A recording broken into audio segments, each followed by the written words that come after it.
lunatic is on the grass. The lunatic is on the grass. Remembering games and daisy chains and laughs, gotta keep the loonies on the path. This is the Community Solutions Podcast. Jason Bradley, Andrew Richter, from deep in the bowels of our underground lair, where we've had all our votes tallied for weeks now. What's up, California? Well, I'll tell you what. You know, I am. I'm not an election denier, and I won't be that. But there's a difference between being an election denier and asking why why there's still like 10 congressional seats that are not called yet. Right. You know, I mean, just finally, how many days ago Lauren Boebert's seat finally got called in some Colorado? of them haven't been. Some of the networks still haven't called hers, even though it's outside the recount law in Colorado. Yeah. And there's a few others that are still out there, too. I don't know what's going on in Alaska. Ranked choice voting is a problem, but Governor Dunleavy is ahead he's ahead by like 40%. I mean, I don't understand what is...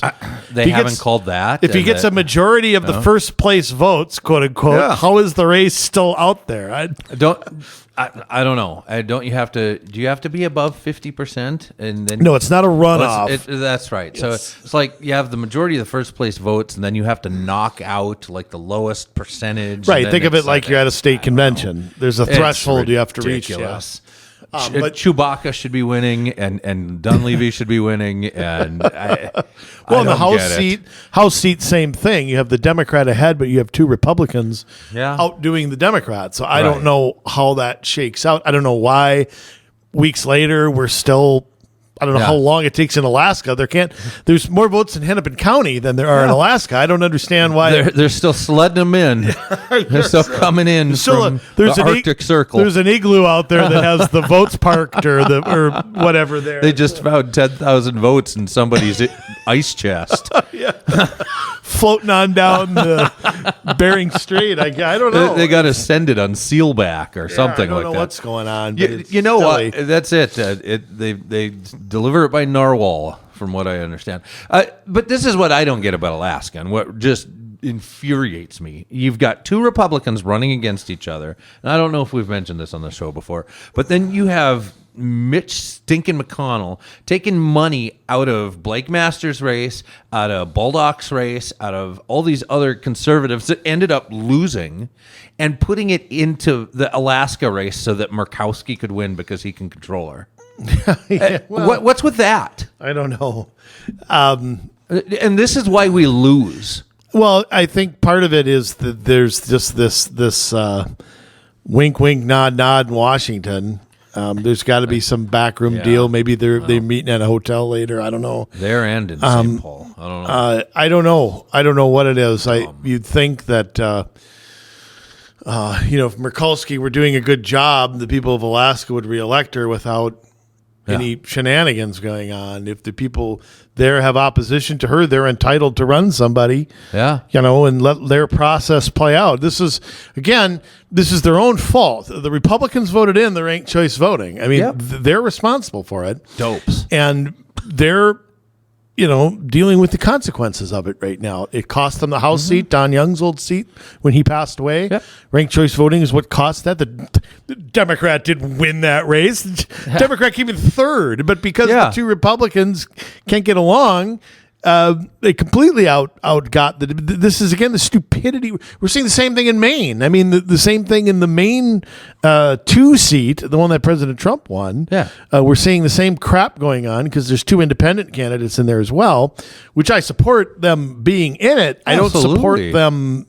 I don't support the silly first ballot, second ballot crap. No, ranked choice voting is a cancer to our voting system, and Democrats are going to try and get this passed everywhere. And there's already rumblings in Minnesota that want to make it statewide. Well, they don't have the votes to do that now. But I'll tell you what, here's the problem with it is this could backfire on Democrats because you can get, who says you can't get into a blue state the way the Democrats are getting into a red state like Alaska, do the same thing, where there's 2 Democrats that can't get along, and there's 1 Republican who comes in third and ends up winning. This could backfire. I mean, it's, and you have other people in the race, Green Party, Libertarian, they have a little more power in something like this rather than I disagree with that personally, but they think they do. Right. And so city council, they do, but I mean, statewide race, that's hard, or congressional district. Yeah, I think that I think they need to think twice about it, because I think that could really come back to bite them in the arse in a lot of places. So I don't know, but it's stupid that a few weeks later, we still don't have complete results, and there's just no excuse for it. And to me, these states are an embarrassment. I think this needs to be investigated. Arizona in particular, because they've had this problem for years now. Right. It's only because the last couple cycles have seen such close races there. The Biden-Trump margin was extremely small. Kristen Sinema somehow won in 2018 when she was behind for 2 weeks and then pulled an Al Franken. And then we're seeing the same thing in the governor's race there, where no one, and the congressional seats. It took weeks, almost 10 days, to declare winners in some of these. Yeah. And quite frankly, there's just no excuse for it. They should hang their heads in shame. And they should, but they don't. And they just use it when answer the questions. And then they wonder why there are so many theories about what happened. And then they use it as an election platform piece. Yeah. Look at these conspiracy theorists, these election deniers. Democracy is on the rocks. Right. I mean, that's the problem now, is anybody who questions it is now being labeled something rather than just, okay, well, if there are problems, let's solve them. And I also think for Hobbs, her being the Secretary of State and a governor candidate is a total conflict of interest. I mean, it's totally absurd that she can control the election and at the same time run for governor. It's at least the appearance of impropriety is there. And so why don't we care about that anymore? We've never have. I mean, we have to a degree, but today there's no such thing as an appearance of impropriety. Yeah. Zero. There's no shame in anything anyone does. And that's why they should all be fired. Every single last one of them. Speaking of being fired, I just, it's just kind of funny listening to Governor Walz beat his chest over the past 2 weeks. Hey, you going to guess the song before? I do know the song. Okay. I think I'm pretty certain I do. I believe it's Pink Floyd. Yes, Brain Damage off their 1973 Dark Side of the Moon. I didn't know the year, but Dark Side of the Moon I've heard of. Yes. So, okay. Dang, that's pretty good on my part. Yeah. They got their priorities in St. Paul, and I know we've talked about this, and we kind of did a show on what we think might happen over the next 2 years, or I say 4 years, because I think they've got 4 years. I think the DFL will be in charge for 4 years. Now on the docket is pot legalization, which we talked about a little bit, Jay. Yeah. And sports gambling apparently is now back. You called that one too, if I remember right. I'm not surprised, but Jensen was open to it too. I'm not surprised. But interesting that those things are taking precedent now come January, which is what happened to fully funding education. I just asked the Democrats that. Well, maybe they're counting on all the money from sports betting to fully fund education. But what they want for sports betting is so narrow. Jay, I want to ask you just a general question. I know we've talked about it maybe a little, but not a whole lot. What's your opinion on marijuana legislation and on gambling? You personally, I mean, that's in front of you as a legislator. How are you voting on that? Oh, well, that's a tough one. Personally, I don't like it. Personally, I think. Well, which one now? Well, I mean, the marijuana one. Personally, I don't like it. I've seen the damage that some of that stuff causes. Philosophically, sometimes you have to, some things, decisions, it's not doing us any good to put people who smoke marijuana recreationally into jail. I think the war on drugs has failed. It's not resulting in fewer pot smokers. If anything, I think there are more now than there were a decade ago. I think it's more socially acceptable. I think police turn a blind eye to it, even though it's not officially been decriminalized. I think it's essentially been decriminalized, even to have a large quantities in your possession with the intent of selling. Really, you're not going to do much, if any, time for something like that. Now, hard drugs, I think that's a little different still. Meth Is and all that kind marijuana of stuff, marijuana the first step toward all drugs being legalized? Well, I think we've seen that in California and in Washington and in Oregon and Europe. Europe. We're going to start seeing what that looks like in Colorado too. So I think that we have real world examples. See, to me, it's happening whether it works or not. People in Colorado don't seem to care whether or not. Right. and like I say, and those are places where the law backs it. Places where they just kind of turn a blind eye, like Duluth. I mean, here we are in Minnesota, but you go around Duluth, there's lots of homeless people, lots of feces, lots of hypodermic needles, and they're not doing anything prosecuting the poor to stop it. Well, I mean, you're letting them kill themselves. So And the law doesn't say anything about your income level, by the way. No, it doesn't. But so I think we've seen that slippery slope, even when it's just turn a blind eye and don't do anything about it. So what's the answer? That's the tough part. I mean, you've got a lot of people in this country that smoke marijuana, and you're never going to catch everybody, and you put them in jail, and then what? What happens to them at that point? Now,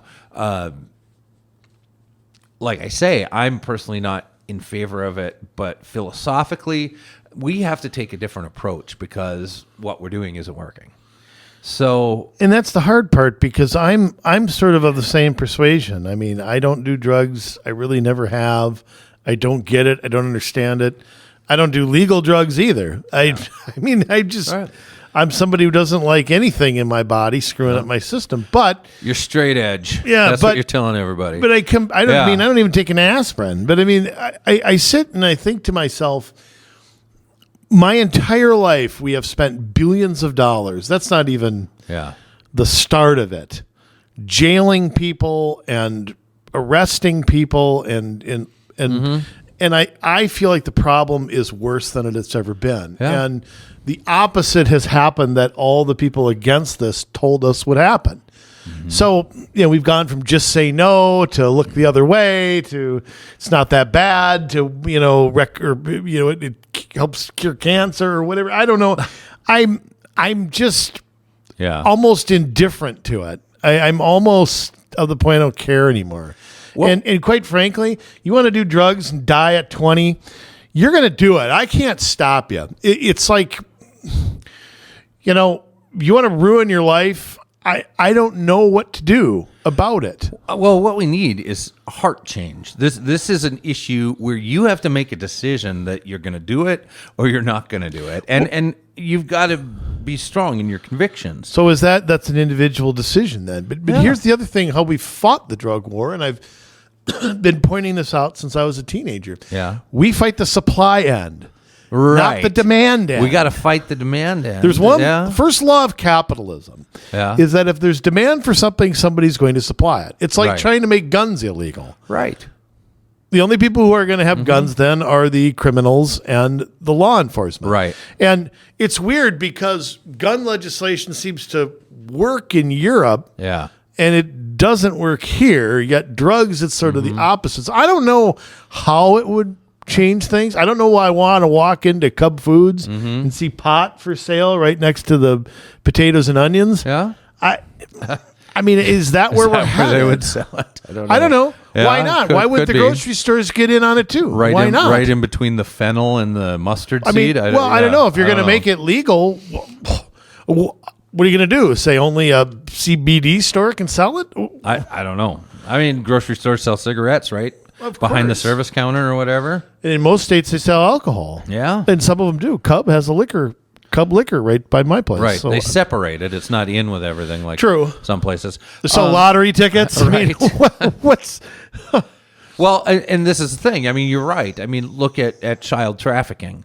It's not going away, and it's a super huge industry because of the demand for it. If there wasn't the demand for it, but how do you cut that off? That's the difference. Now, one thing we haven't tried from the supply end of it that I would like to kind of see what the plan is fleshed out a little more is if we treated the cartels as if they were enemy combatants that were trying to overthrow the United States. And we see that they are coming over the border. Yeah, technically we see they that are. They're coming. Jay, if that was a foreign country organizing that, we would declare war on them. They have taken shots over the border at our border agents. They run the government of Mexico. They do. So they're basically a foreign country invading us in a way. And Colombia and Venezuela. Yeah, I mean, but they all they're- traffic but yes. through Mexico. Yep. Absolutely. So, we have not tried that yet. Well, And we're I going to need a don't know- new president for that Well, first. that's but, true. That's true. It's But, to be honest with you, I mean, why is it up to the president of the United States? Why doesn't the CIA infiltrate these people? And because they're too busy. Isn't that what we have a turning up CIA and dirt. FBI They're for? too busy looking up the next Russian collusion hoax. Yeah, well, So it's we got special forces and Trump stuff. can still run, so they've got to put all their efforts into that until they get that taken care of. How about I got an issue with sports betting here, Yeah? because Do ya? I'm for legalizing gambling completely. Yeah. 100%. I don't see anything wrong with it at all. I think everything in life is a gamble. I play the stock market, and as far as I'm concerned, that's gambling. Yeah, Okay. it is. Now, Absolutely. let me just say this. What I don't want, and this is what I fear is going to happen, is this is going to be a new. I think the DFL is looking at this as a source of revenue. Absolutely. That they're they are. just trying to get more money somehow.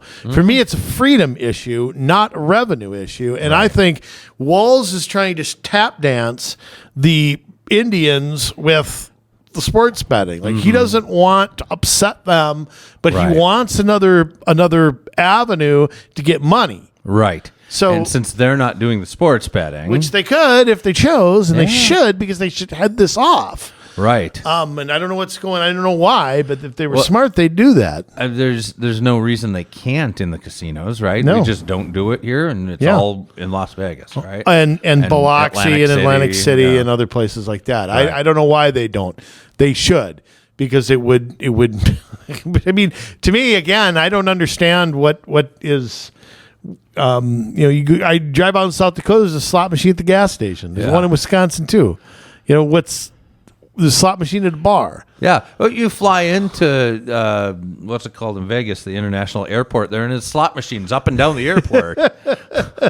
Right? I mean, I Yeah. think the narrow attempt to try to McCarran, that's what it's called. Yeah, Yes. the narrow attempt to try to get more gambling and walk this tightrope, I think is a mistake. I think they're going to regret doing this. I don't think that will pass, because I just don't think.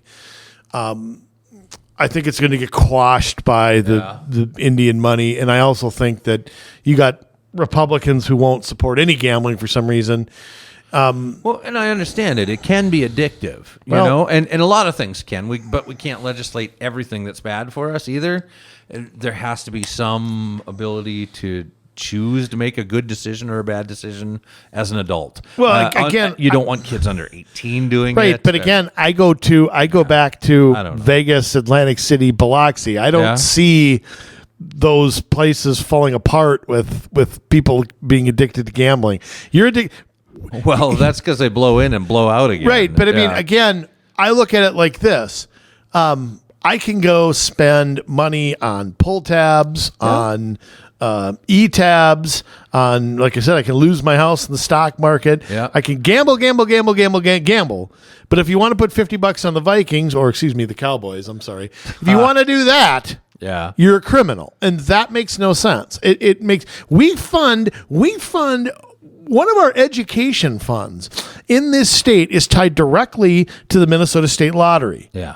Why is that morally okay? We use it to fund the DNR. There's a whole list of things where this money goes to, and no one raises a stink about that. Right. can walk into a gas station, do some government gambling. Yep. So again, to me, it's a freedom thing. Again, you can't stop somebody who, again, wants to helicopter their life. You know what? You can't help people who won't help themselves. So the whole point is you got to just allow people the freedom, allow people their negative rights, as we call it. And I think treatment should be available for these folks if they so choose. But again, the whole idea that we're going to debate what gambling is moral and what gambling is immoral is just a joke. And I'm sorry, it's a joke. Just about anywhere in the As state. usual, Tim Walz is a joke. Just about anywhere in the state. You don't have to travel too far to get to one of the Indian casinos. So, I don't know. If you're like my wife and I, we get our free room. Oh, boy. We may partake. It's like Cheers when you walk in. Hey, Andrew. Yeah, where Right? you guys been for the last 12 hours? Oh, boy. That's... You want your usual table. That's... Norm. Well, Jay, Yes. I tell you what, I love these kind of shows where we do the mess around. I love Ray Charles. Yeah. I love bouncing around here, telling stupid things that stupid people are doing. Actually, I don't love it. That's the thing. I don't love it. Right. We don't love bringing you this stuff. But the silly things that go on and the dumb things that are going on, right? You know, let me say something. Okay. Being on a city council or a park board or a planning commission should be so easy. Should be. It should be the simplest job on earth. Okay? You're on a city council, okay? You have like 4 responsibilities. Public safety, roads, parks. That's about it. Yeah. You really don't have any more responsibility than that. Right. If you take more responsibility than that, you're making Just mountain kind out of of the molehill. orderly running of a city. You Right. know? In the best cities, you don't even notice that. Right. You don't notice. People can live free. They're Right. happy. And some jerk decides to not cut his lawn for a year, and then he might get a notice from the the city council. Yeah, So, I mean, hey, exactly. come on, help us out here and cut your lawn.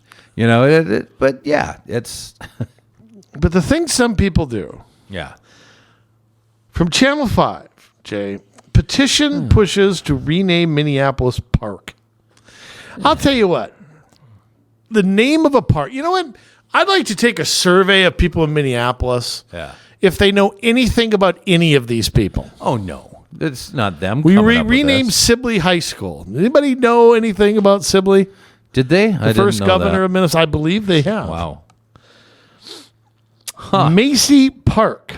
Marcy Park Was built in 1992, and if the park's name changes, the Marcy Homes Neighborhood Association will explore renaming its association. Of course, monkey see, monkey do, and I don't mean that as a racist statement. I mean that as, one group of government sees one group do something or another group do something, and then they have to copy. They have to walk in lockstep, because if they don't walk in lockstep, Andrew, you know what happens. Everything's going to fall apart. Yeah. Quote, you got a park here that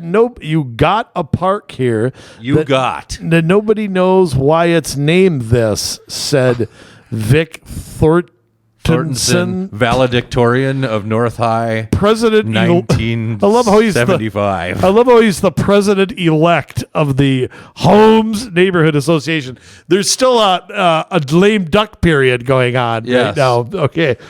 This guy didn't have much to do with the state. Well, zippity-doo-dah. Yeah, well, Marcy Park is named after William Marcy because of the lack of ties to the state and his connections with slavery. There's now a petition going around started by this association. He was simply willing to accommodate slavery as a means to help the state of New York. Really? New York ever have slavery? from what I recall, it was north of the Mason-Dixon line. Virginia, Washington, D.C., that was kind of the, 3630 too. Our understanding of history changes over time. Nod, nod, wink, wink. I'm really not surprised these conversations are continuing, said William Covery, Director of Research at the Minnesota Historical Society. One of the things we're trying to do is learn from the past and grow from the past. Well, what is growing from the past here? What does changing a name of something get us? Well, it gives them a way to spend some tax dollars. Maybe redo the park. Recent name changes, Jay. Lake Calhoun to Makaska. Lake blah, blah, blah, blah. I don't even know what that says. Henry Sibley High School to Two Rivers High School. And Ramsey Middle School in Minneapolis is called Justice Page Middle School. Yeah. These are difficult conversations because it means you have to reassess your sense of who you are and your own memories. What? Okay. So there's Marcy Park. I want to know something. How many people care? Yeah.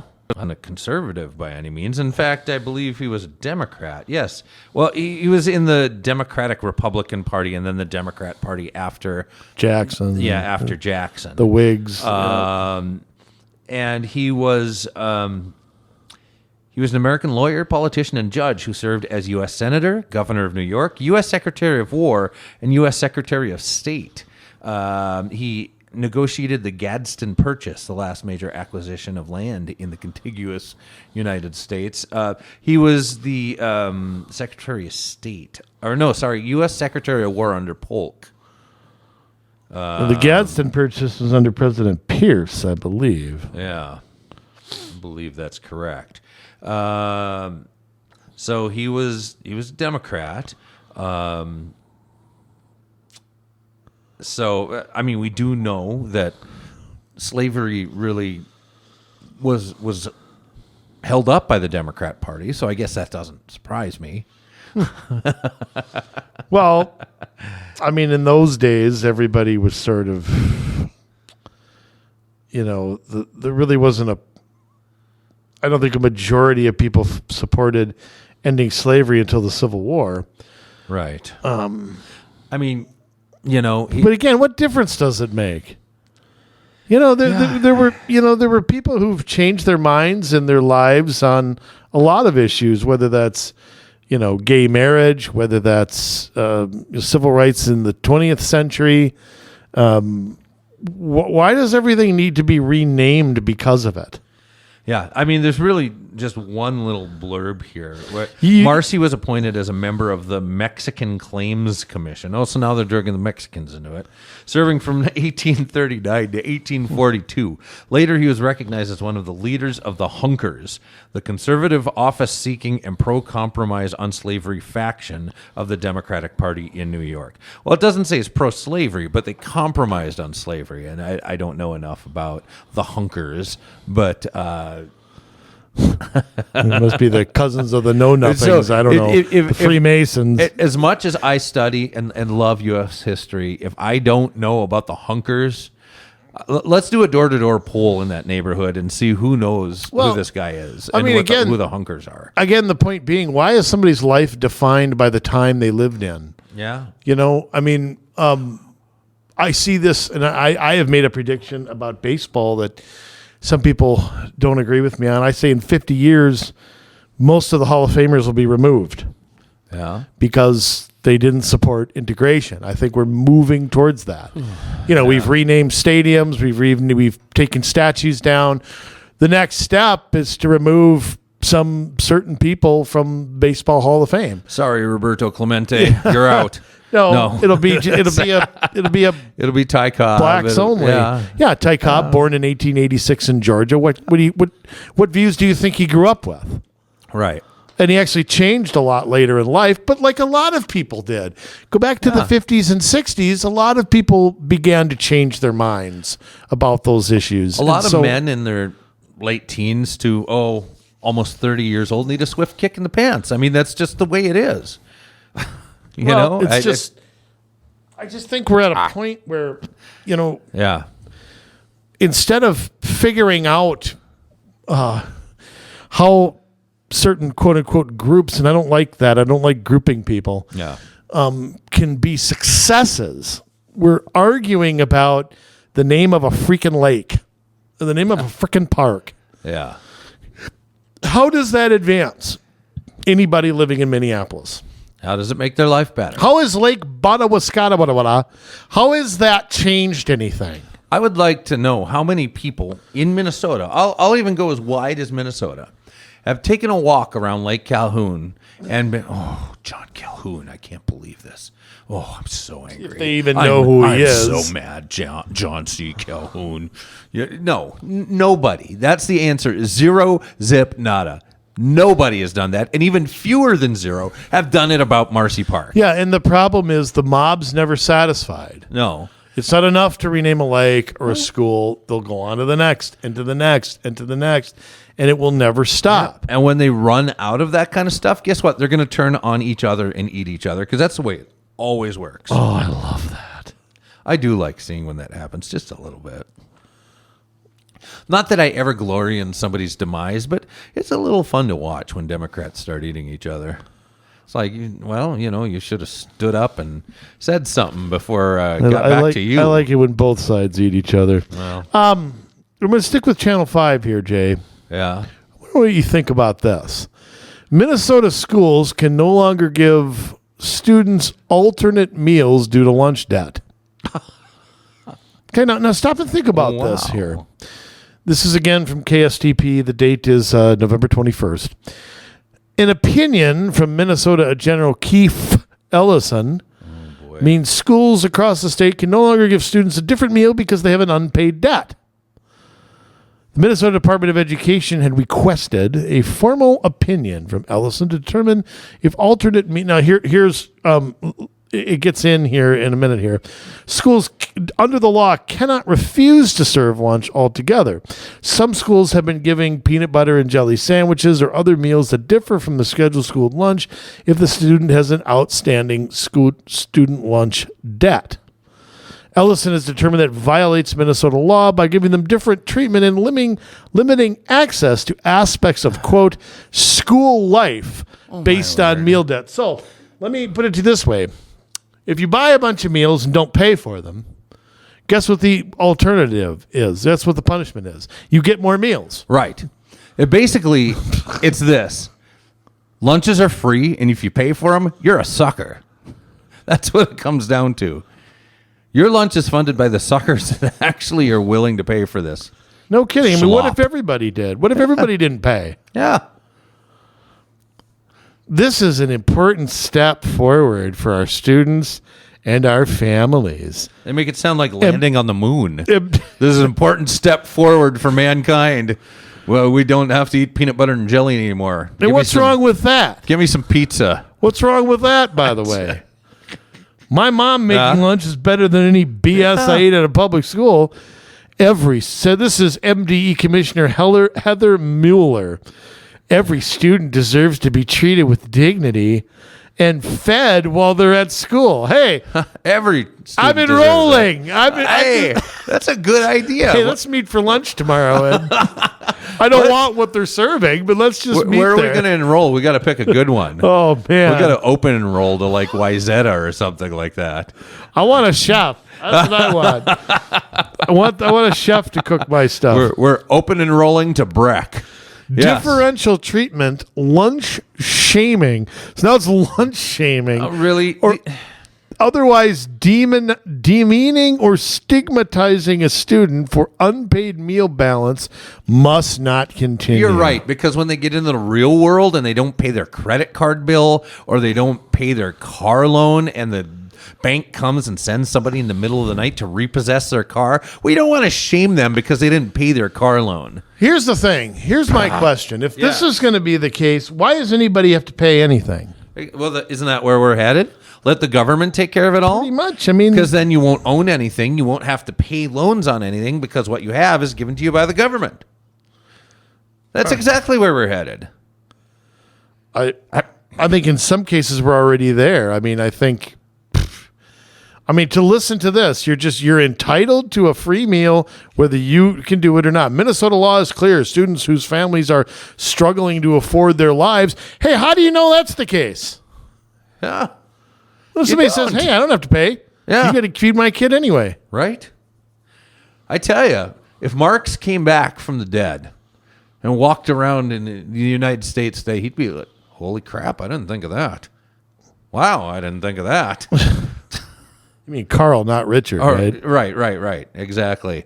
Although Richard Marx is kind of on the Karl Marx path. Oh, is he? anyway, Okay. So some of the things he's said in the past couple of years. Lunch shaming. Yes, lunch shaming. Hey, just see these guys Cheez-Its? Ah! Yeah. I mean, who's going to... Okay, some kid might show up with a crappy sandwich. And maybe he should look up how to make a good sandwich on Google. Maybe his arms are broken. I don't know. I don't know. It's like lunch shaming. I'll tell you what, anything other than focusing on reading, writing, math, anything other than that. By the way, this story's from August, Jay, but we missed it. North Dakota School Board scraps Pledge of Allegiance because it's, quote, simply not true. What? End quote. It's simply not true. It's not like a footnoted historical essay. It's the Pledge of Allegiance that you're deciding to agree with or not. Well, again, what do you mean by it's not true? I mean, what could be more profound than liberty and justice for all? Well, for one, it's non-inclusionary. Oh, wait, you said for all. Well, right. Correct. I mean, yes. It's non-inclusionary and not true. Board Vice President Seth Holden motioned to axe the pledge, saying it's inconsistent with the district's philosophy. So liberty and justice for all is inconsistent with the philosophy of the district. The district doesn't believe that. North Dakota, we hardly knew ye. The pledge violates board policy.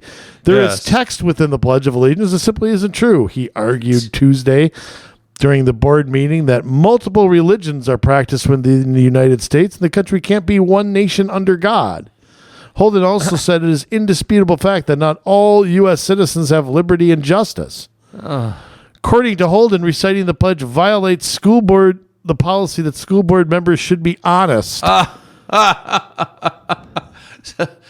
Says Pinocchio Jr. No kidding. Oh, my word. Listen to this. In recent years, school boards across, this is from the freebeacon.com, by the way. Yes. School boards across the country have been increasingly critical of United States and patriotic gestures, as well as more open to progressive conceptions of gender and sexuality. Minneapolis Public Schools, for instance, plans to pour millions of dollars into incorporating ethnic, racial, and cultural diversity in math curriculums designed for K through 5 students. Oh, boy. School districts in Maryland and Virginia have opted to hide information from parents regarding their children's gender identity. I got a news for you. The children's identity is not up to them. No, that was kind of assigned at conception. If they can't decide, if like I've said before, if a child can't do anything, if they can't drive, if they can't vote, if they can't drink, smoke, do anything like that, how come they can decide their own gender? See, here's the thing. They're going to put millions of dollars into putting this crap into math. Maybe they should put millions of dollars into science, because if they did and actually read a textbook, they might find out that conception is when gender is figured out. 2 chromosomes come together, and it's either an X and an X or an X and a Y from the moment of conception, and you cannot change it because it's those 2 chromosomes are in every flipping cell of your body. I thought there were these 2 B's. and 2 birds, apparently. Yes. And then the stork comes in 9 months, and who knows? Holden argued that the phrase, quote, under God is non-inclusionary as it only applies to Christian and Jewish students. Really? Muslims don't serve a God? Yeah. Buddhists not a don't God? serve a God? Hindus don't serve thousands of gods? Really? This guy could be more ignorant. Oh. Another valedictorian from the Minneapolis school districts, no doubt. So, well, he at least gets some recommended reading or something from them. Okay, Jay. But I will say, I mean, yes, The phrase was written by a Christian, and I have some news for you. The United States is a Christian nation in its laws, in its constitution, and that's why they're trying to tear it apart, by the way, because they can't stand the fact that our laws and our mores are all built upon de Tocqueville and stuff like that, but a great deal of what they took is from like Leviticus and Deuteronomy to the books of the Bible to make the Constitution, and then it was added to by things that like de Tocqueville said about Christianity and the Bible. So really, and when they were struggling to put the Constitution together, Ben Franklin gathered everybody together, called them to prayer, and then it happened. The whole Constitution came together. So yeah, we kind of do have that legacy in America. Not that we have ever excluded anybody of any religion, because we've made room for them and we have included them in the American fabric and way of life, but you cannot separate what was written from the spirit in which it was written. Yes, and I want to point out something else. This is something that never gets talked about. The Founding Fathers, though, despite their laws being based in Christianity, you're right, also recognized in the First Amendment people's freedom of religion. Yep. They did not push a religion just because it was popular. Right. They recognized that the right to worship, how you want is a fundamental freedom. Yes. That people need to have just as much as freedom of the press, freedom of speech, freedom of that. Freedom, and remember what the First Amendment says, okay? It's the free exercise thereof. Yes. Okay? Government shall not infringe on that. You know? So no one is telling anybody they have to be a certain religion. Right. And but it also, the First Amendment does not mean there can be no religion anywhere. I think for some reason that's been... What about separation of church and state? Not in the Constitution. What Never about was it? put It's there. separation of church and state. It's in there. No, it's not. Thomas Jefferson wrote a letter to the Danbury Baptist Church saying that the government cannot intrude into the free practice of religion. And I'd love if any of these people have... I wonder how many of them have read Jefferson's words. Yeah, none of them. The author of the Declaration of Independence. Right. Yeah. How many of them have actually read what Jefferson is saying about separation of church and state? None of them. Obviously. We all know what he really meant by it. He literally clearly says it in plain English that even a 5-year-old transgender could understand. Okay? So He may not know what gender he is, but he understands that. Golly. Oh. And what is this? What is this self-hate all of a sudden? Is there a country with more people in it who hate the country they live in than the United States? Yeah. If I walked into Mexico, or if I walked into Brazil, or if I walked into, Bosnia, would I hear so much hatred toward their own country? No, and it's trying to tear everything down everywhere. I mean, did you hear about there was something about Team USA, and I don't know if they decided not to go through with this, but the World Cup, where they wanted to take the red, white, and blue out from under the USA and put in a rainbow, put in rainbow colors. Yeah, God, I used to love rainbows. I just hate how they've been hijacked. Back when Kermit the Frog was singing Rainbow Connection, you were all over it, but now. Wizard of Oz has to be one of the greatest movies of all time. Yeah. And it's been co-opted by, a certain group that I don't have any issue with. Well, if I remember right, one of the first ones came with a promise from God when the ark landed after the earth being flooded, and Lord saying, we're not going to flood the earth again. So, I don't know. I don't know. I take don't it know. up I with don't know him. if that Noah guy was telling the truth or Take not. it up with him. That's all I know. Got me.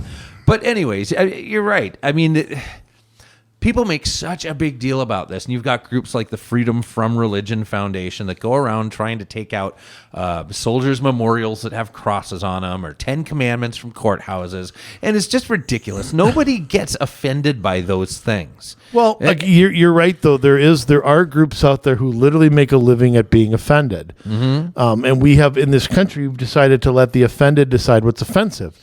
So this stuff is never going to end. It's never going to end. Right. Again, it's like the mob. They're never satisfied. They'll rename every football team. They'll rename every city. They'll rename streets. And the more you give in to them, the more they're kind of like feeding a monster. Like the more food you give them, the more they want. Absolutely. You give a little bit and they take and they push you back even further. You got to think about it like warfare. I'm sorry, but you do. If you give up your line, and the enemy comes in and fills in the territory that you just vacated, and you draw a new line. And then they press you on that line. You give up that line and you move back, you retreat. They come and fill up the territory you just vacated. You cannot continue to do that and expect to win. It will always come for you until it devours you, until you stand up and say enough. This is true. Now, Jay in California. Could it be Satan? Onslaught of just one story after another. This is depressing today. By the way, yes. I want to know what these religious people think about a Satan club in California. Worshiping Satan is okay. Right. We got to take out one nation under God, but as long as it's Satan, I guess we're all right with it. What? An after-school Satan club aiming to teach students about inquiry and rationalism. The hell is that? Is set to begin in early December at a California elementary school, triggering controversy among parents and guardians who say the club shouldn't be allowed. After-school Satan clubs are sponsored by the It's like the halftime show. Sponsored by Geico. Brought to you by Prudential, Burger King, and Wendy's. Where's the beef? Yes. The Satanic Temple, a non-atheistic. Okay. Non-theistic. That's what I meant. Yeah. Non-atheistic religion organization based in Salem, Massachusetts. Are these the same people that went after the witches in 1690, whatever it is? So why is a group in Massachusetts sponsoring something in California? Simple, because California is the easiest state to get the dumbest thing in the possible there. They elected Kamala Harris. This is the state that can get anything. Yeah. The Satanic Temple, which is separate from the Church of Satan, which was founded in a Church of Satan, which was founded in 2013. It does not worship Satan. Or so it says. Yes. People should have control over their own blah, blah, blah, blah, blah. After-school Satan Club is due to launch on December 5th. Sign your kids up now. Yeah. Just in time for Christmas. It's the Satan Club. At Golden Hills Elementary School in elementary school. Of course, you're going to get them young. You're going to get them when they're most... Hey, kids, come on. Follow me. After school Satan clubs are set up at the request of local parents. Yeah, I'm sure they're requesting They're clamoring to the principal's office. Please get us a Satan club. Yeah, I'm sure. It's the same ones that are bringing their kids to the family-friendly drag shows. Oh. Okay, yes. A 2001 Supreme Court ruling, Good News Club versus Milford Central School, paved the way for the after-school Satan clubs to exist in public schools. The high court ruled that schools cannot discriminate against religious organization offering a club in its facilities. Really? So how many Christian clubs are there at elementary schools? Well, apparently this one has the Good News Club. I don't know how many have I don't know who they are, but...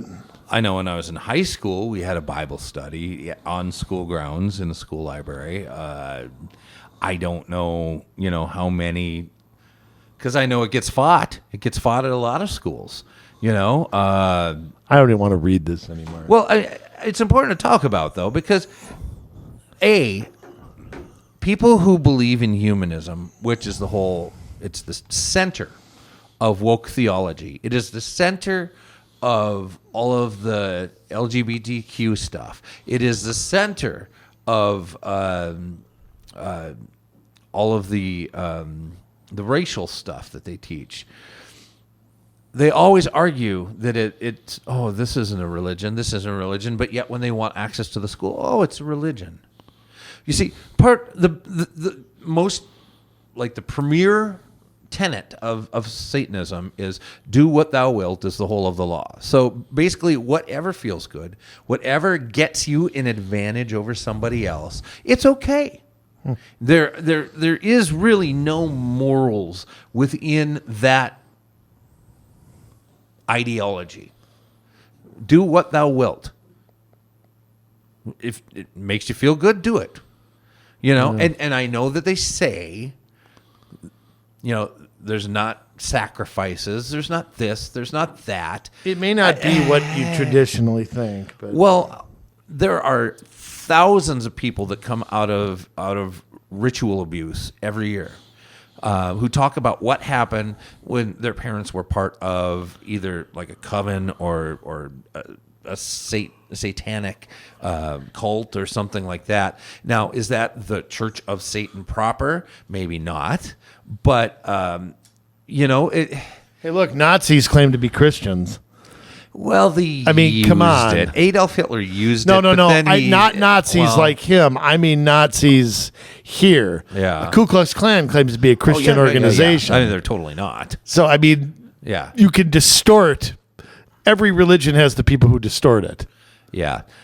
Yeah. But my understanding is, you know, from the research. No, I mean, I'm I've agreeing done, with you yeah. because what you're saying is whether or not the, quote, church doesn't permit it or not, it still goes on. Yeah, and let's just say this: the Church of Satan is trying to, in states where abortion has now been outlawed or restricted, fight against that to say that it's part of their faith to have abortion.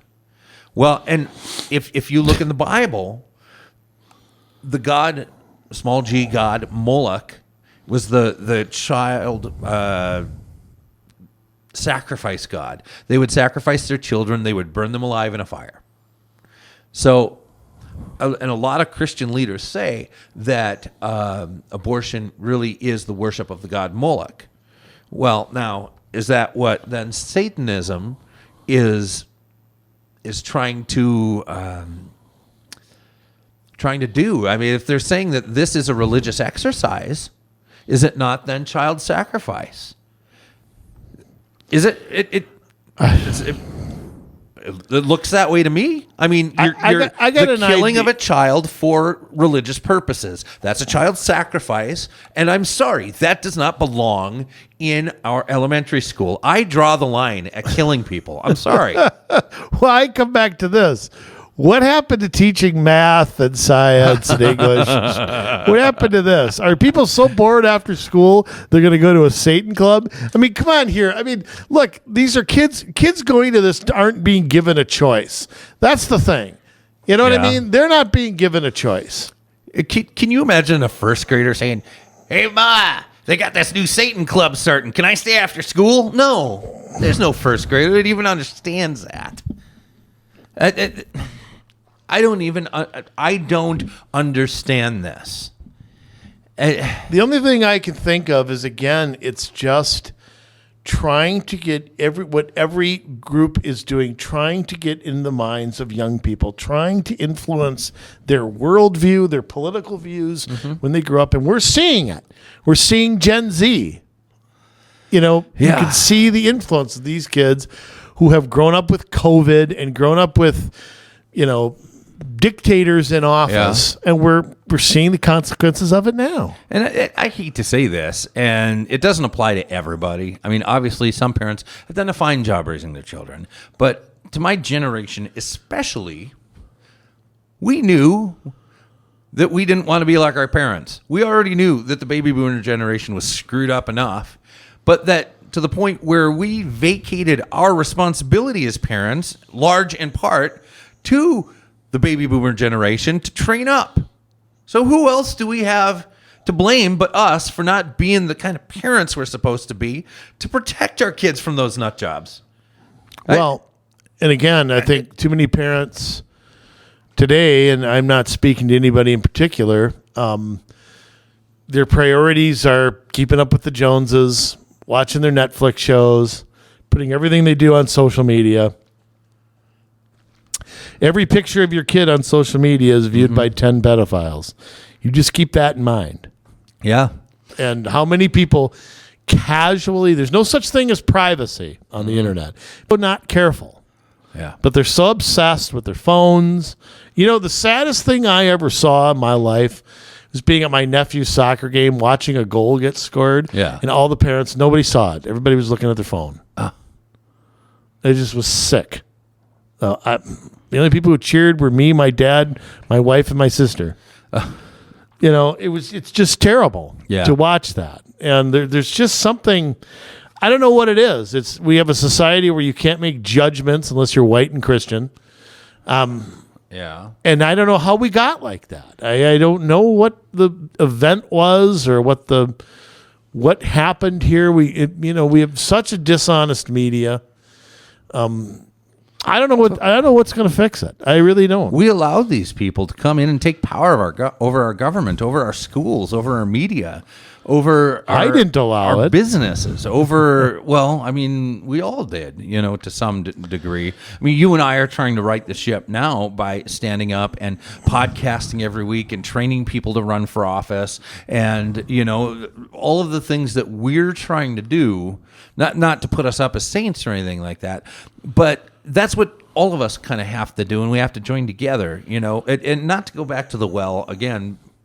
I know I've done it quite a few times already this episode, but if you take and look back at like the ancient kings of Israel through like Second Chronicles, it did not take long. You had one king that was good and led the people in the right direction, and the next king was a mess and evil, and he led the people in the totally wrong direction, setting up child sacrifices, setting up shrines to this god and that god. They were overtaken by their enemies. All of a sudden they repent, they get humble, good king comes along, and the whole cycle starts over again. And we don't learn from that. We are at an ebb in our cycle right now because we've lost our morality. We have lost our go-getiveness. That's not really a word, but our determination, our drive. We have lost our willingness to be the leader in a lot of ways and just kind of give it over to somebody else. And so we have allowed people that actually desire power, desire money, desire to change the world in the way that they see it, and they're doing it. And we're not putting up enough of a fight to be able to change and stem the losses we're taking. Well, every great empire dies from within. Not on my watch. I'm not ready to say that. I'm not. And if I go down in flames trying to save it, then that's why I'm here. That's why we're all here, and that's why we're alive during. Can't this beat time. him. Join him. Really? Okay. Can't beat him. Join him. Okay. Troll. I might join him at some point. Whatever. It's just whatever. you get tired of fighting, so maybe at some point I'll join him. All right. Billy Goat. If I see it going down, I'm joining them. I'm on their side. Whatever. By the way, what's going on at Robbinsdale School District here? Oh, does anybody really know? I don't know if anybody knows what's going on at Robbinsdale Schools. Most of all, them. I don't think they have any idea. But what happened at Sandburg? Wednesday, November 16th. Robbinsdale School District is investigating an alleged gun incident at Sandburg Middle School in Golden Valley. What's that mean, a gun incident? Well, gun went off, a gun was spotted. I guess it could mean any of that. Nobody was killed, or we would have, I think, heard about that. But it's not the first time they've had a gun incident in Robbinsdale schools. At a middle school. Yeah. Great job, everyone. Well, there was one at Plymouth Middle School last year. The principal of Sandburg, Jay Handcock, sent out an email to parents saying a video is circulating on social media that shows a student holding what appears to be a gun. It's either a gun or it's not. I couldn't tell if it was a gun or a watermelon. Yeah. Appears to be a gun inside a school bathroom. Might have been a sponge. I don't know what it was. I don't know idea. It was one of those super soakers. I don't know what. Handcock told parents that the district first became aware of the incident late Friday evening. So it was in the evening that they finally were aware of it. The school district is investigating the incident, but didn't provide any other details. However, a school spokesman spokesperson, did tell CCX, that's local news, that a gun was not found on campus. Well, meaning what? They took it home? They reached out to the Golden Valley Police, who said they, quote, had not been notified of this event by district officials. There's the gun in the school, nobody dialed 911. They did obtain a social media video in question, but because much of the information about the video footage remains unconfirmed, they chose not to show it. What? Why don't you just show it and let us decide? Here's the message. Well, I don't know if I want to read the message from Hancock here.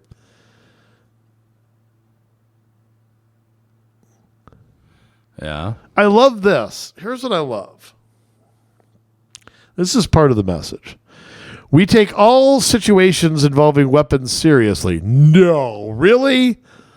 Well, that's news. Yeah. And investigate thoroughly. We also follow the discipline guidelines outlined in the Student Rights and Responsibilities Handbook. Student rights? Remember when I was in school, I didn't have too many rights. I'm just saying. Yes. I mean, I really just didn't. So you'll be glad to know they take all this seriously, as opposed to not taking it seriously. Oh, boy. Now, Yes. the district has since weighed in here.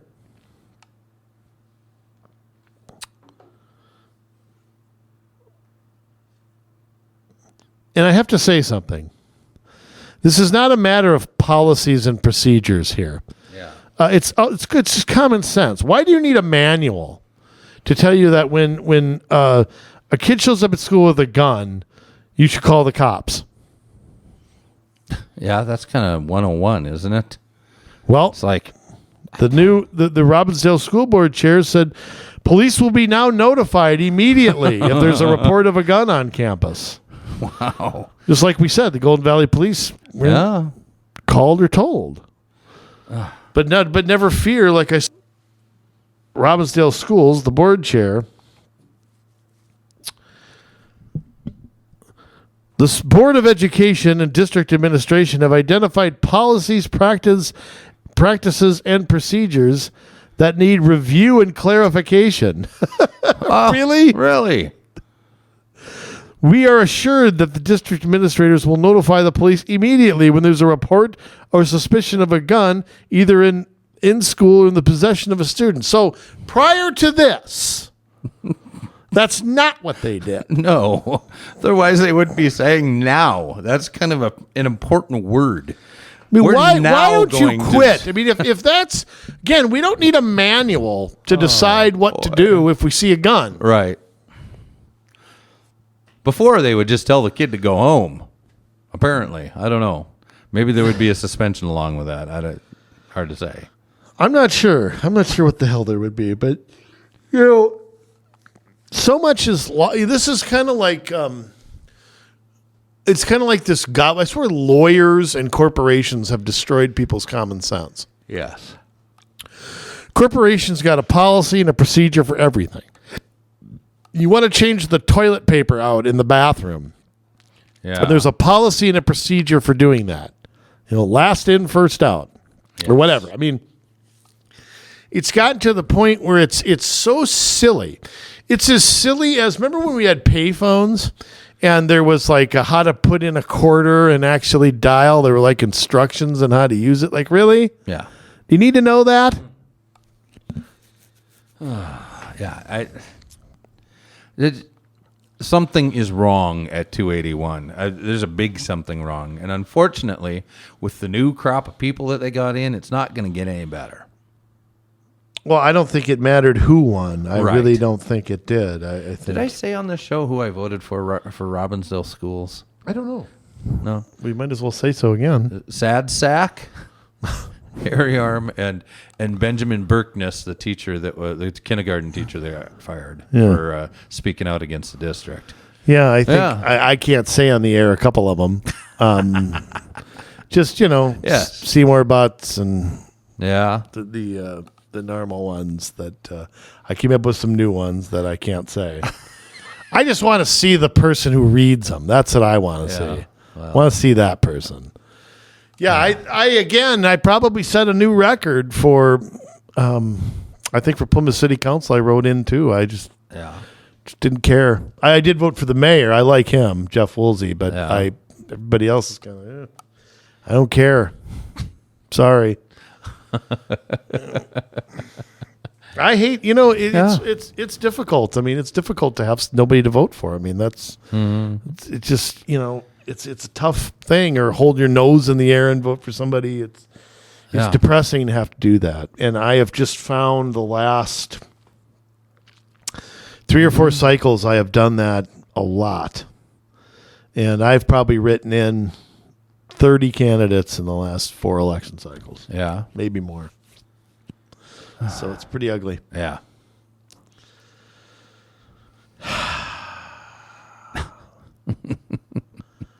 Yeah, I don't know. Robbinsdale has some huge issues, and I don't know what it's going to take for them to get it squared away, because they don't have the people in place to develop a winning mindset.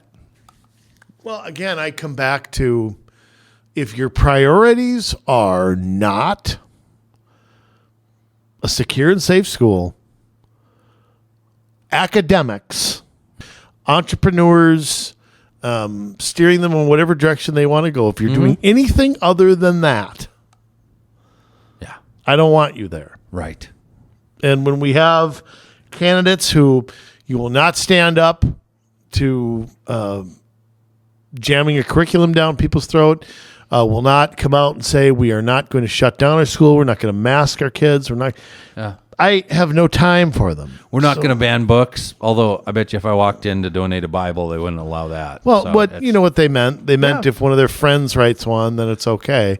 Anything that is queer, anything that is pornographic, anything that breaks down that social fabric, that anything that's left of the old America, they want to get rid of.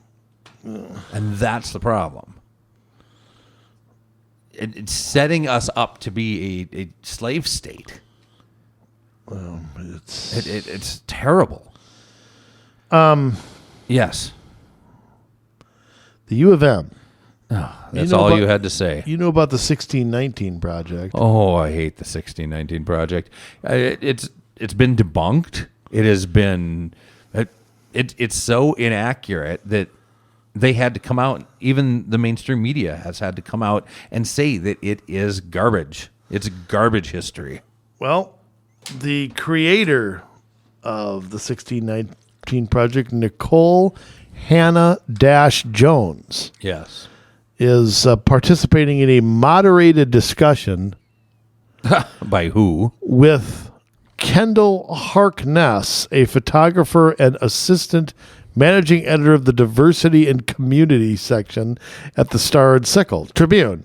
So it sounds like there's nobody from a different point of view there.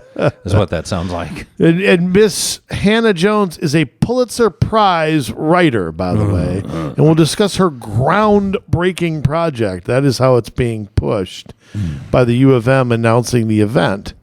So the person who founded this, given, of course, another platform, do it on our dime. Yep, totally debunked as a fraud, and she's invited into the University of Minnesota. And let me say, I'm not for like trying to get people that are invited to speak at universities kicked off so they can't speak. I hate that. Shouting stuff. them down, shouting them down, all of that. Freedom of speech, all right? Somebody that I disagree with can certainly be invited to the University of Minnesota, but y'all are idiots because she has been debunked. Well, and you're making a bad choice, and you're free to make a bad choice. That's fine. But you know what? You should have an opposing viewpoint allowed to come and speak as well. Yeah, and I think if this were a Christian conservative doing that, I think people would demand another point of view. Yeah. I think the university probably wouldn't let them come and speak unless there was somebody speaking. And I'm okay with that too. I'm okay with free and open debate.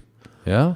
I think free and open debate is great as long as it's fair, Right. and as long as both sides get to speak. The and best ideas will win. yeah, I mean, in the end, they will, and so I'm all for that. I just again, the idea that the U of M pushes this as some sort of groundbreaking. Who's running crap over there? I mean, just what is going on over on what is going on our college campuses? Yeah. Why would anybody pay hundreds of thousands of dollars to go to these crap holes? But here's the problem. You can't get away from it by not going to the U of M and instead going to Bethel College, which has gone just as woke. And so you have a lot of these quote-unquote Christian universities that are accepting a lot of the same crap in because they don't do the homework on the professors and the administration that they bring in. Yeah, or the curriculum or the textbooks. Yeah. And these are all independent. You know, it's like school districts. You are an independent school district. The state has a role. It sets up graduation standards. It sets up testing. It sets up other things. But how to get there is up to independent school districts. Now, granted, there are fewer choices because California drives a lot of what shows up in the textbooks. Well, you have three major companies that do a lot of that, too. Right. And that needs to be broken as well. Maybe you and I ought to write some textbooks. Write some textbooks? Oh, that sounds like a party. I think it'd be great to do that because I think you and I would teach it fairly, and I think we would teach it correctly. You got to learn the bad and the good. Well, but it's all got to be accurate. I don't know. Don't even get me started. I might go home and work on it if that's. Well, but why do we? Like you say, why do we accept this? Well, that's the part I don't understand. Why is it acceptable? I don't know. And where's the accountability to the public? These are public universities, meaning my tax dollars are the primary funders to this. Absolutely. And you're paying for it. These people just do whatever they want to. Yeah. There's just no accountability at all. They act like they have a right to the money. They act like they have a right to do what they want with it. Quite frankly, with our politicians, they do. It's bad stewardship. On both sides. One side funds them whatever they want to. The other side looks the other way and talks stuff at a Tea Party meeting. Right. So neither side does anything. Yeah. One bloviates and the other just endlessly keeps the money flowing. So you're not going to get change with Democrats and Republicans. I'm sorry, you're not. I mean, I hate to break that to people, but it's not true. So, I mean, you've got a handful that believe in something that will stand up, but it's a handful. The problem with the handful is that they are not creating other handfuls. Right. You know, I agree with that. I mean, it's they need to be raising people up behind it. Yeah, and I've used the other criticisms of other things too. When Jesse Ventura was the governor, I criticized him for not taking his movement to other places. He never ran legislative candidates. It became all about him. Right. And that's exactly what you don't want. So, and then of course it just died after that. When you leave, it dies with you. Yeah, you make it about yourself. Yeah, make it about yourself, and that's what happens. So, again, Jay, I'm going to touch on a few other things here quickly. Okay. But I think we're going to save the tax details for another show because we could literally do 3 months of shows on that.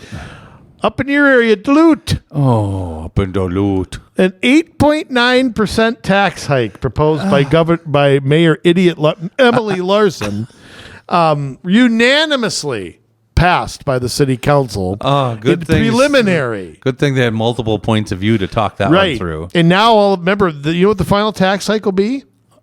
8.7. Yeah. And it'll be a 0.2% cut. Right. What do you want to bet that's my word. Well, we could have raised it to this, but we chose, and I'm opposed to levy limits because cities and counties get around them, and I would wish the legislature would put a levy limit on themselves. But, boy, this screams out for how can people take this year after year after year? Because this is just the city portion. Who knows what the hell St. Louis County is doing, and who knows what the local school district. You're taxing people out of their homes is what you're doing. Mm-hmm. Look at interest rates right now. I mean, people are getting squeezed everywhere. Inflation, and these people just no shame. 8.9%. WDIO Duluth, WIRT Hibbing. I still remember that from when I was a kid. 10 and 13. Yes. Duluth City Council unanimously agreed to an 8.9% property tax increase.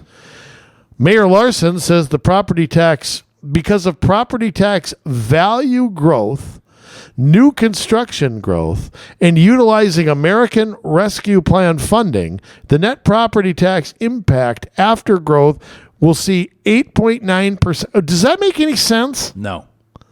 That makes no sense. Because you received money from the federal government, it made your taxes lower? Is that what you're trying to sell us?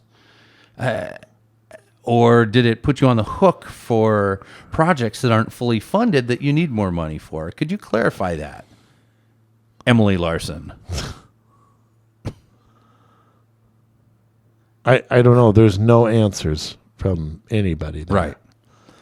You're going to have to apply through their comprehensive annual financial report in July with a bottle of Jolt Cola and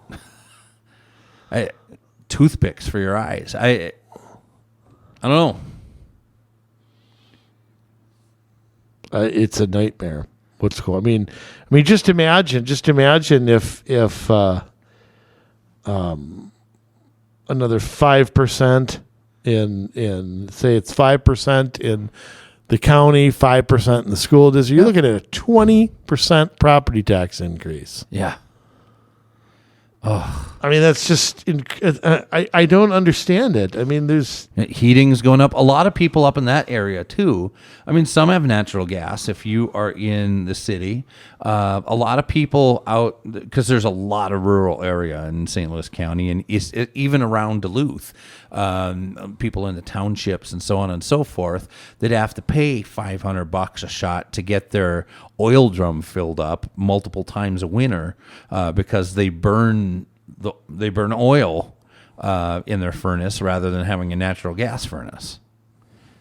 What's that going to go up to this year with the price increases they're promising in heating?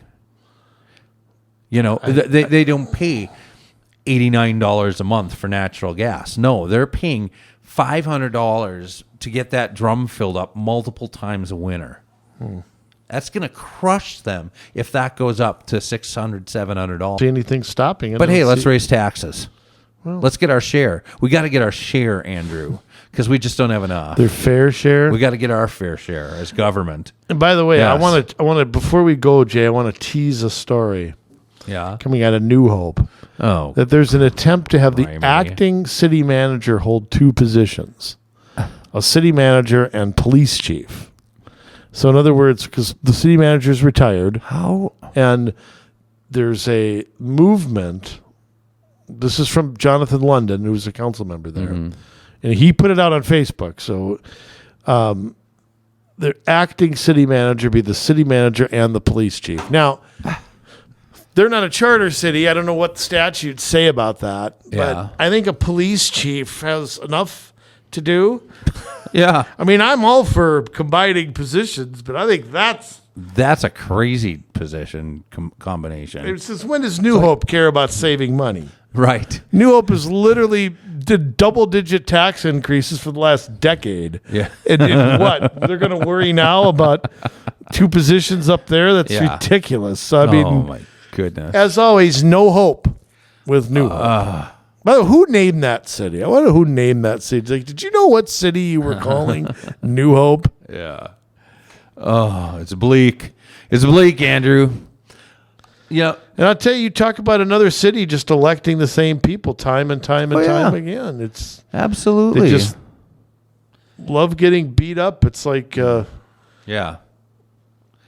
I don't know. If I can touch on one here that I found, this is through the American Experiment. Gender-neutral bathrooms at new White Bear Lake Elementary School failing girls. So in White Bear Lake, they have a policy that they came up with. White Bear Policy 413 Addendum C. It's administrative guidelines for transgender and gender expansive student rights and protections. So they have a whole policy section just for transgender people and gender expansive, whatever that means. It's like, as opposed to gender cheap, yeah, gender expensive. No, not expensive, expansive. They're expanding. They're expanding their gender outlook, Andrew. Okay. So basically, what the deal is that with any school renovations and any new schools that they build, and they did just build an new elementary school, the bathrooms are going to be unisex, or gender neutral, as the woke term is, where boys and girls use the same bathroom. They're going to have stalls that go from the ceiling to the floor, so they're quote unquote private, and then with a general common hand washing area. Well, there's still issues going on, and it says in this article, girls are, let's see. The intentions were no doubt to protect and welcome transgender students who are weary of using a boys or girls bathroom. But putting aside this for this post, whether or not it's a good idea to promote or accommodate transgenderism for students under the age of 10, it's not.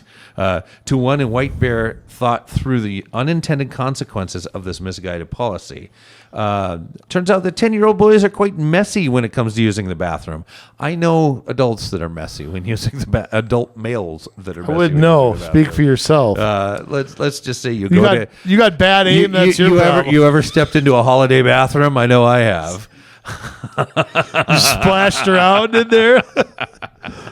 Look, it's harder. I usually have to suit up in a hazmat before I go in. It's harder standing up, folks. So because of that, the girls are holding it the whole day and not going to the bathroom at all, because I'd rather not sit and pee or have the mess on the floor to deal with, stepping and pee. And so it's just a general mess. It's complete bedlam at White Bear Lake.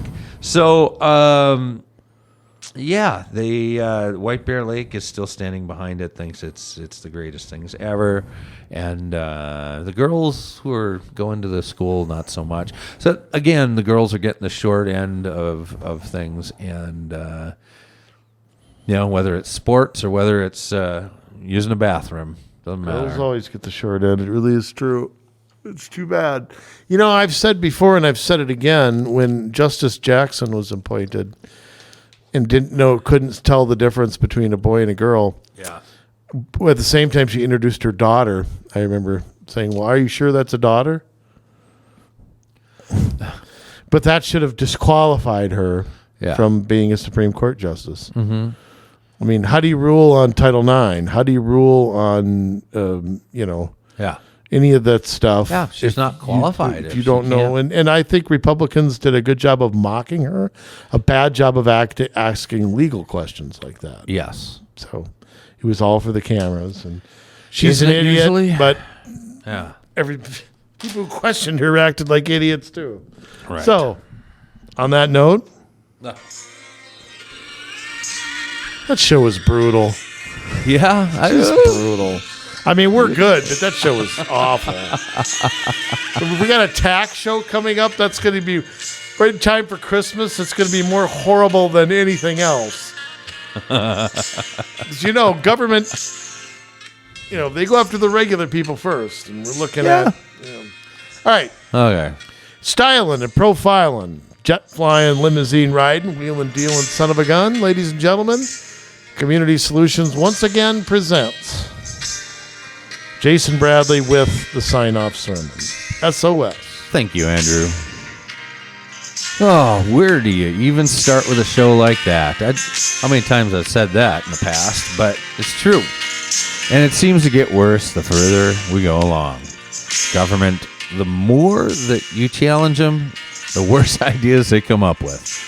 And the end to their debauchery seems to know no bounds. We've got to take a long of conservatives that have allowed for these kinds of policies to become normalized. Now, they don't feel normal to us. But, I mean, they're out in the open. They're the ones that seem to have the moral high ground in our society. And how did that happen? Because we did not stand up. We're afraid, whether it's to be called racists, whether it's to be called homophobes, whether it's to be called transphobic. We just cowered. We folded.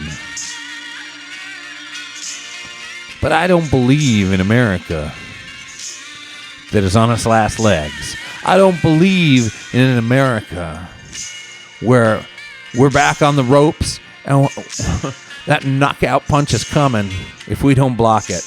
No. I think we're stronger than that. I think there's a little more gas left in the tank than people give us credit for. So what are we going to do? How are we going to do it? Because that really is what it comes down to, isn't it? Are we going to protect and defend the land of the free and the home of the brave? Or are we going to cede that ground and allow the enemy to come and fill it up? Only for us to back up and place a new line there. We've got a choice ahead of us. And it's not going to be easy because we have procrastinated for so very long. It's going to be difficult.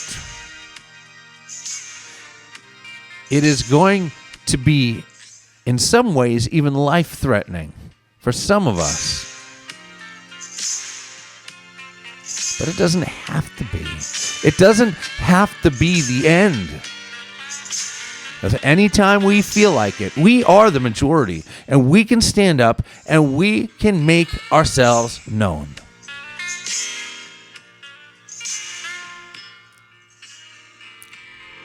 And Joshua 1:9 says, "Be strong and courageous." And that's exactly what we need to be right now, is strong and courageous. We need to know who the giants are in our land, and we need to fight them because we've been given the authority to do so. We have the authority and the moral ground to come against the giants in our land and defeat them. But we've got to be courageous, and we've got to be strong, and we have got to stop giving ground to these people. But it's a decision we each have to make every day when we get up and we put our pants on. What kind of day is it going to be? Are we going to complain? Are we going to go about life and act like we don't see what's going on? And then come home and watch the news and throw cans at the TV and complain? Are we going to go on to social media and rage on there? Are we actually going to do something that matters? Are we going to organize? Are we going to come together and fight hard? Or are we going to live in our own stench?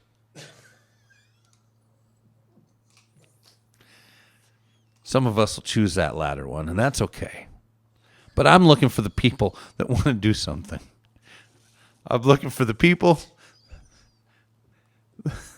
that want to make you or something else. They talk about, what's the phrase about a fart in church? Oh, you take the cake. All right. Anyways, we need you.